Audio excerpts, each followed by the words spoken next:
Bismillahir Rahmanir Rahim. Alhamdulillahi Rabbil Alameen. As-salatu was-salam Nabi Kareem Muhammad wa ala alihi tayyibin wa sahbihi salihin. Let me greet you the Islamic greetings of peace. Assalamu alaikum wa rahmatullahi wa barakatuh. May the peace and blessings of God be upon you all. I'd like to thank the University of British Columbia and NYM Inc. for inviting me to talk about this topic entitled Call of Duty Operation Stereotype Demolition. I can assure you that this lecture will not be unveiling a new expansion pack for a popular war computer game. So sorry gamers. And no, despite the fact that the poster of this event has a soldier on it, I will not be teaching you how to use an AK-47 or M16 or joining Al-Qaeda. Besides, I forgot the Al-Qaeda registration forms at home. So my apologies to CSIS agents who've come in the audience for a wasted trip. If anyone does actually want to go to a place where they can find readily available automatic weapons and experience a hostile and dangerous country where up to 16,000 people die of gunshot wounds every year, you can always take a road trip south of the Canadian border. Today I'll go through some stereotypes and misconceptions of Islam, which you have probably heard in the media, from the mouths of politicians, Islamophobes, and of course, worst of them all, Hollywood. This lecture will basically challenge 5 stereotypes or misconceptions. One of them is the belief that Islam wants to convert the world to its religion by force using jihad.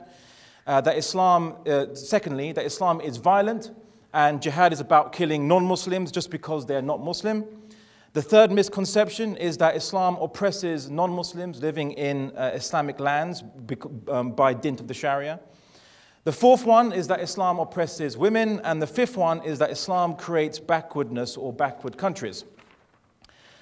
Now, before I discuss any of these misconceptions, I think I want to elaborate what Islam is before I elaborate on what Islam isn't. The word Islam comes from an Arabic root, the same as Istislam, which means to submit, also comes from shares the same root as is the Arabic word salam, which means peace, which you hear Muslims greet each other with.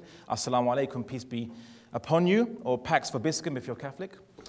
As such, Islam is nothing more than submission of oneself to God, like everything in the universe submits to God by following the natural laws of creation. If anyone studies physics or chemistry or biology here, you are studying the natural laws of creation and how each of creation obeys or submits to God. And likewise, as human beings, we are also a created thing, and our submission to our own natural law, which was ordained upon us, is what we call Islam. But unlike inanimate objects like rocks, mountains, and stars, we have something different to these other things, a number of faculties, but one of them is free will.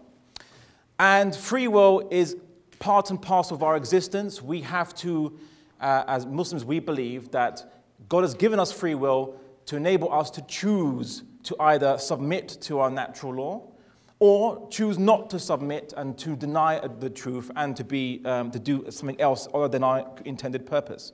So basically, free will is part and parcel of our purpose. Now, this brings us to our first misconception, that Islam wants to convert the world by force, and jihad is aimed at that. Now, it is in light of the Creator giving us the faculty of choice. That can only mean that God requires us to choose to accept truth and choose to follow the truth and choose to submit to Him. Now, you might think, but if people know the truth, then they will follow it. They will naturally follow the truth. But does anyone here study psychology? Any psychology students in the audience? Oh, that one sister there. She looks like she enjoys her subject, yes. As you've probably studied in psychology, there's something called denial. Right? Human beings are actually quite irrational creatures. We tend to stick to our groups. Most of you will follow the same religion that you were born in, or follow the same culture you were born in, or the same prejudices which you are subjected to. You will follow it. Like as herd creatures, humans tend to be herd creatures. Now that's the problem. What if what you are following, your religion, your culture, your background, is not the truth? How would you know? Do you question it? Would you challenge it? What about if someone told you that everything you were told to believe in life, like, live life to live life to the max and live life just for sensual enjoyment, as is kind of what is popular in this day and age? What if that wasn't true? What if that wasn't your purpose in life? Would you actually seriously question and that to find the truth and do something different to what you've been dedicating your whole life to do? These kind of questions, some people find it difficult to accept maybe a truth that might be different to what they are comfortable with, what they're familiar with. However, that being said, humans do have a choice. And you have a choice, and that's a choice that all of us have to search our own souls to make. But more importantly, this choice, which is God-given, cannot be denied or taken away. Why would God give you the capacity to choose and then force you to follow a truth against your will? And likewise, as the Quran says, let there be no compulsion in religion, for truth stands out clear from error. Whoever rejects evil and believes in God has grasped a very trustworthy handhold that never breaks, and God hears and knows all things. So the Quran is telling the Muslim, and it's telling anyone else, that basically there should be no compulsion in religion because truth stands out clear from falsehood. You don't need to force people to the truth, because if they are sincere, they will follow it. And if they don't follow it, either you haven't explained it to them properly, or they're not sincere. And if they're not sincere, why are you trying to force them to follow something which they don't want to follow, and God has given them the right by giving them free will? In fact, the Quran even makes it clear to the Muslim who believes in it that it's not God's will for all of mankind to be believers. It was not God's will. So now how can we Muslims now go against God's will? Here's what the Quran says. And had your Lord, so had God willed, those on earth would have all believed, all of them entirely. Then would you compel them in order that they become believers? So the Quran was actually talking to Muhammad, it's talking to Muslims. It's saying that if God willed, the whole planet would have been Muslim, would have been believers. But that's not what God willed. So are you now going to compel everybody to be believers when God hasn't willed that? So the Quran is telling us that we should expect the world not to follow the truth, and not all of them in the world to follow the truth, not everyone to follow the truth. So we can't take it into our own hands and compel against what God has willed. And again, another verse in the Quran, God says, if God had willed, he would have made you all into one nation, but that he may test you, but because he wants to test you, he's given us differences so that we can compete with each other on good deeds and how we follow the truth. So we see that these kind of verses in the Quran are telling Muslims that basically the world is going to be full of differences. The world is full of differences. You can't force everyone to be into one nation or one belief. All you can do is present the truth to people, and they choose to accept or they choose to reject. This is what God intended. This is why God gave us free will. No one can deny that, or deny free will. But also, what is very interesting is that as Muslims, we are not considered to be special just because we call ourselves Muslim. So we're not somehow better than non-Muslims just because we call ourselves Muslim, because what the Quran says, when it says to the Muslims, you're the best nation raised up from men because you enjoin the good and you forbid the evil and you believe in God. So it's not just belief which makes you better or worse than other people, it's doing good deeds, doing goodness, good works, and prohibiting evil, injustice, and so on. So actions make you good. Actions, not just your belief, not just a title or a label, but your actions that make you good, not just a title that you ascribe yourself, or the group or gang that you're in. So Islam is not about forcing people to believe, but rather it's about convincing people using debate, rational argumentation, good manners, and first and foremost, being a good example. If you look at what is called the flowering of Islamic civilization from the 9th century to the 15th century, the Islamic civilization historically was so awe-inspiring by the fact that it reached levels of technology, science, development, philosophy, poetry, which have never been surpassed prior to that. that it actually affected all the populations, all the different cultures and civilizations that were surrounding in the Middle East at the time. So we see that the populations of virtually all of Indonesia, Malaysia, West Africa, East Africa, and East Turkestan, which is now called Xinjiang province of China, these people converted to Islam en masse without any Muslim armies going to these places or doing any warfare or fighting or anything like this. And what caused these peoples, and some of you are from these countries, what caused some of your ancestors to convert to Islam, in fact, what caused virtually all your ancestors to convert to Islam, for those who are not initially Arab, is the example of the Islamic civilization at the time. So Indonesia and Malaysia is really far from the Middle East. It's extremely far from the Middle East. But their encounter with Muslim merchants, Muslim traders, and they saw the justice of the economic system, that when Muslim merchants and traders came to another country, they didn't think of trying to exploit them. They didn't think of trying to, how do we usurp their resources? They didn't think about, let's sell you cheap cutlery and you give us your gold, or we basically give you a bad deal.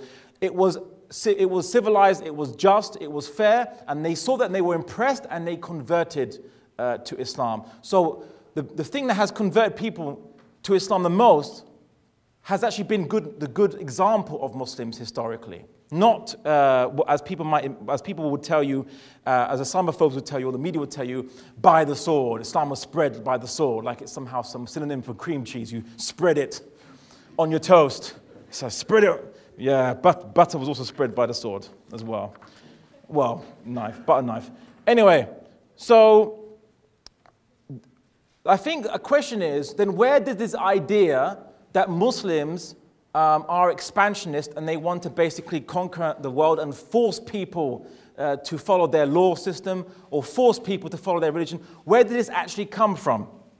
Well, if you actually look at who's saying this or where this kind of narrative is coming from, it's actually a projection of a lot of the European mindset, because you know what, if you study psychology, right? For those some of you who have studied psychology, there's something called projection, where you project onto someone else what is within yourself or within your history or your bad experience or whatever. And if we look at European history, we saw that they launched crusades against the Middle East and against Eastern Europe as well. They forced pagans from Eastern Europe to be Christian at the point of the sword. They massacred Muslims and Jews in the Middle East. They forced converted people in Spain and Portugal, where I actually come from, to Christianity on pain of death. I have some of my friends in Portugal. He was showing me one of his family heirlooms, which is 800 years old. It's a family heirloom of his. He's a Christian, he's a Catholic, but when he saw it, I saw a Jewish Star of David on the family heirloom. His family are actually of Jewish ancestry, but they were forced converted into Christianity on pain of death. So what we see, Europe has done this.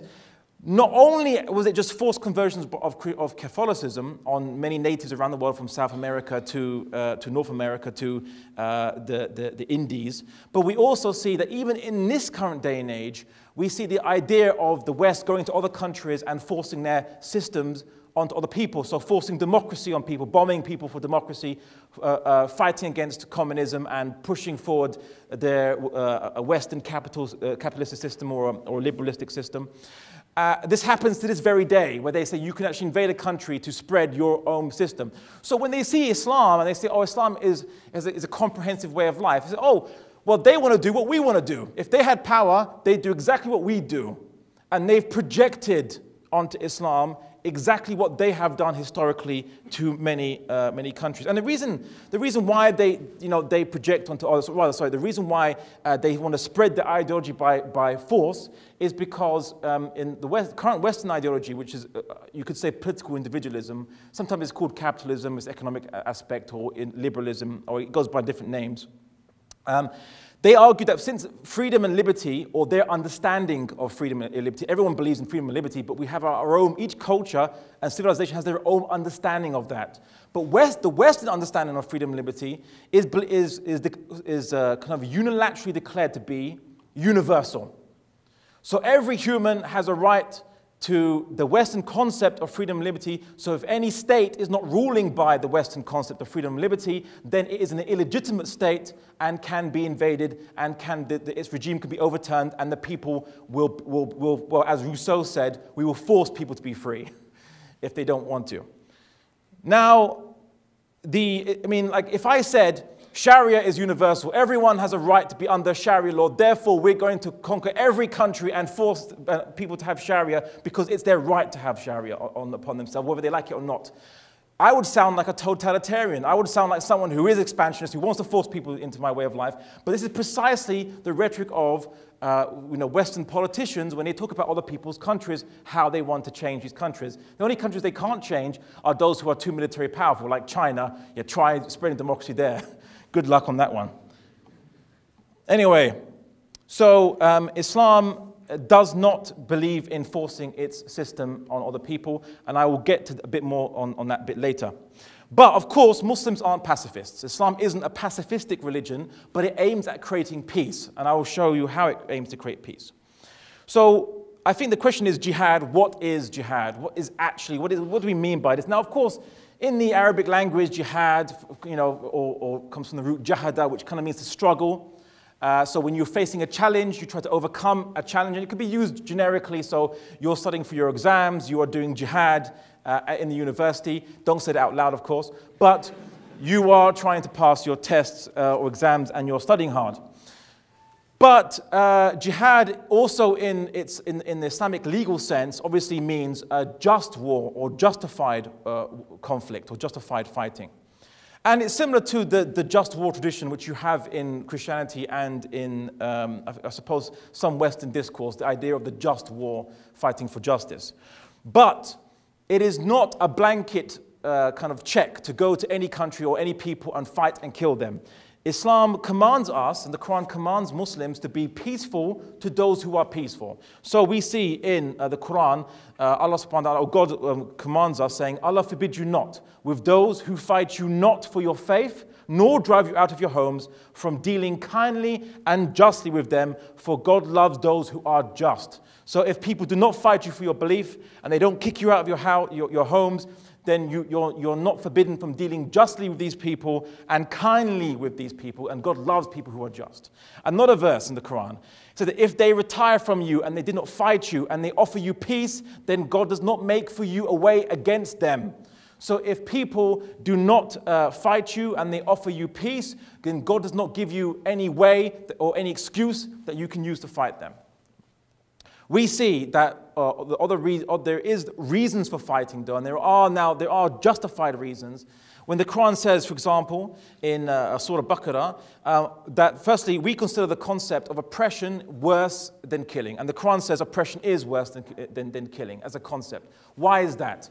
Because killing somebody, their suffering ends there and then. Yes, it's a travesty that you take someone's life, but their suffering ends there. But to actually oppress someone and make them live their life under a state of humiliation and oppression, you take away you take away the light at the end of the tunnel for these people, that's worse.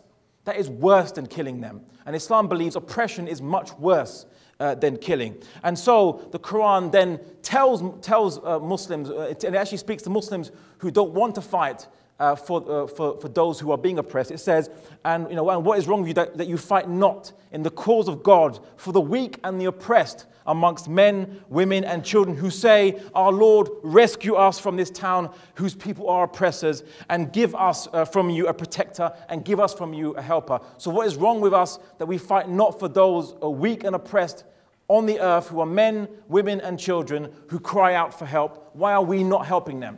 When the massacres of Rwanda was happening, why wasn't the Muslims able to go in there and protect the Tutsis from being massacred? Where was the Muslims from doing this? It's our duty. It doesn't matter. It didn't say you're only meant to protect the oppressed Muslims. It didn't say that. It said the oppressed amongst men, women, and children. I think that covers all types of humans. So this is what Islam is. It's telling us that you fight for those who are oppressed. And you don't fight to see only if they have resources in their country that you want to exploit later. It's generic. It doesn't talk about resources at all whatsoever. And we see that when the Muslims basically when they took on, for example, the Byzantine Roman Empire, or the Eastern Roman Empire at the time. It fought them and it conquered Syria, and basically the Christian population of Hims said to the Muslims after they were liberated, they actually said, we like your rule and justice far better than the state of oppression and tyranny that we were living under. So when they saw the Muslims who took over the land from the very oppressive Roman, Eastern Roman Empire, they saw that basically the Muslims weren't interested in exploiting them or making them slaves or forcing them to become Muslim or any of that stuff. They saw the Muslims were just interested in actually liberating them from oppression and living side by side. And I'll get to how Muslims live with non-Muslims in a second. What about also fighting in self-defense? The Quran argues that you can fight in self-defense, of course. So we see that the Quran tells Muslims that it said, indeed, those who disbelieve spend their wealth to avert people from the way of God, so they will spend it, and there will be for them a source of regret. And then they will be overcome, and those who have disbelieved, obviously, and then it says that they will be punished. But then it says, say to those who have disbelieved, if you cease, your past will be forgiven. But if you return, then the examples of those who've been punished before you, are basically already there. So it says to them, if you cease what you're doing, your past will be forgiven. But it says, and fight them until there is no more oppression, and until basically the Muslims can follow their religion without fear of persecution. So until the religion, all of it is for God, and if they cease, then indeed Allah is seeing of what they do. So the Quran is telling us as Muslims that if you're fought for your belief, so if people attack you for your belief, or they kill you for your belief, or they force you to cease being a Muslim, you can fight to defend yourself against those people. And you can tell them, if they stop, then you'll stop. But if they continue to attack you, then you obviously have the right to defend yourself, and everyone believes in the right of self-defense. But of course, the question is that in Islamic history, Muslim armies did go into Eastern Roman Empire, they went into the Persian Empire, they went to North Africa, they went into Spain and, well, now it's Spain and Portugal, but before it's the Iberian Peninsula. So the Muslim armies obviously spread to different parts of the world. And what were they doing? What were they actually trying to achieve? So they're not forcing people to convert to Islam, and historians testify to that non-Muslims were not told to convert to Islam or forced or coerced in any way. So then what was the point of these Muslim armies going to different lands? What did they actually do in these different lands? Well, firstly, the Muslims actually faced hostility from the Eastern Roman Empire, or the Byzantines, and the Persian Empire. And so when the Battle of Tabuk, or rather it was the campaign of Tabuk, the Prophet Muhammad heard of a Roman expedition coming down to attack this nascent Muslim state, which was just being given birth to in Arabia. So they went to Tabuk, they didn't find any Romans there, but basically the Romans had heard of the Muslims and they didn't like being challenged by this new religion that's coming in Arabia. And of course the Persian Empire, which was having a fight with the Eastern Roman Empire for many, many years, they tried to also kind of use the Arabs as a proxy in their war, and they didn't like anyone disrupting that balance. So what happened was with the Muslim armies basically facing these two threats from these two empires which had been fighting each other, had been oppressing their subjects. The Muslim armies engaged both these empires, and basically, it didn't wipe out the Byzantine Roman Empire, but the Persian Empire, in terms of the structure, the imperial power, was changed. The Zoroastrian population, who were Zoroastrians, were not forced to leave their religion or their belief, but the hostility, the threat was removed by these empires being pacified in that sense. They were demilitarized. And in that sense, the Quran and the teaching of the Prophet Muhammad basically tells Muslims that, yes, if there is a threat from a nation or a country nearby, whereby this nation has shown hostility and has a military threat, that you can demilitarize them. But you don't go to the civilian cities, you don't attack the civilians, you don't touch the civilians, you don't change their law system, you don't deal with their economics or take their resources. You literally just demilitarize the state. You basically demobilize their army, and the soldiers can go back to being civilians, and the state will be under Muslim security. And that's pretty much what the Islamic armies did.